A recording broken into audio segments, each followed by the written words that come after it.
Hey everybody, Rich here, Rich's Custom Marine and Auto.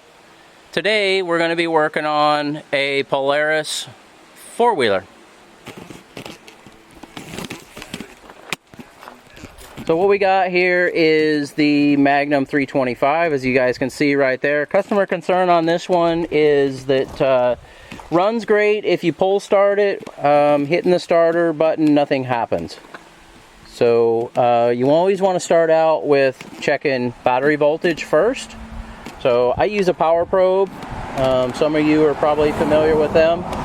And so if you have your power probe not touching anything and you're hooked up to the battery like we are there, when you push the button, it tells you what the battery voltage is. Well, you guys can probably see what the issue is right there. 7.3 volts. So you guys that have watched my videos before know, and especially the Honda side-by-side, the next step would have been down in there is the starter solenoid. You check one side of the starter solenoid and then go to the other side of the starter solenoid after while you're hitting the button. And which this button actually, these are kind of weird. You push up in order to start it, but so I put my jumper pack on there, which I'll do again for you guys real quick, and cranks right up. So let's do that real quick. Alright, so I got my jumper pack on there. I've hit the button, so turn the key on, and we'll come up here. And starter sounds a little bit rough, but it definitely works. So that's a conversation I'll have with the customer, but for right now, we just need to go locate a battery and get this thing out the door. Those of you that haven't done this before, to get the battery out, it's just these 10mm head or Phillips bolts. I'd recommend using the 10mm so you don't strip out the Phillips head. And then that takes your battery cables off, these guys.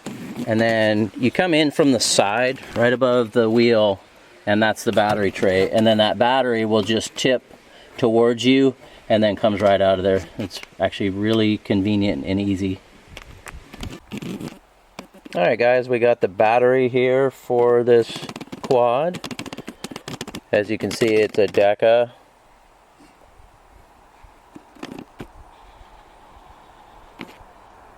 ETX15L. Alright, we'll go ahead and put the battery in, tip it on its side, and kind of lay it in there.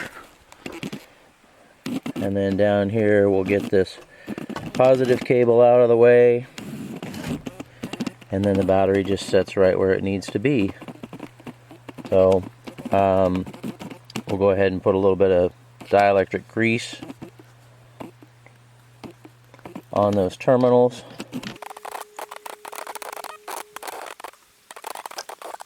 And this battery came with a nice positive cover, but it also held the bolts and the washers.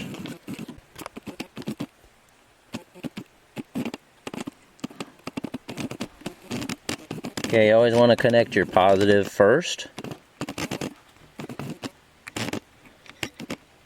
And the reason for that is, as you're tightening things down, if your negative's already connected, if the tool that you're using to tighten down the positive happens to touch the frame somewhere, you're going to get a pretty big arc and spark.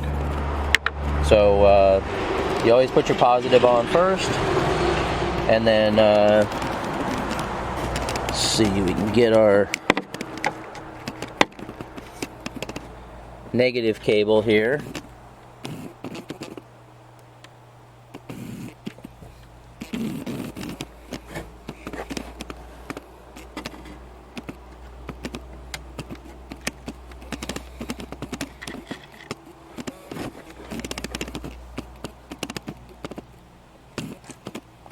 A little bit of a challenge with one hand.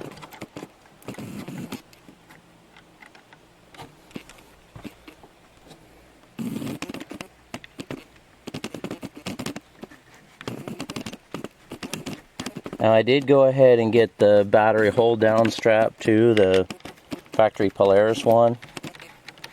So we'll go ahead and install that thing as well. So it's pretty simple. That's what that looks like. So just hooks over like that. Now I would have thought it would have had square hooks, but again, this is off the factory Polaris website, so this is what they recommend using. And then we'll just stretch, and yeah, if you look at that, it actually looks pretty good. So yeah, pretty secure. So now the only thing left to do is, we're not able to use this red cover because of the way that terminal goes on there, but next thing we got to do is see if it works.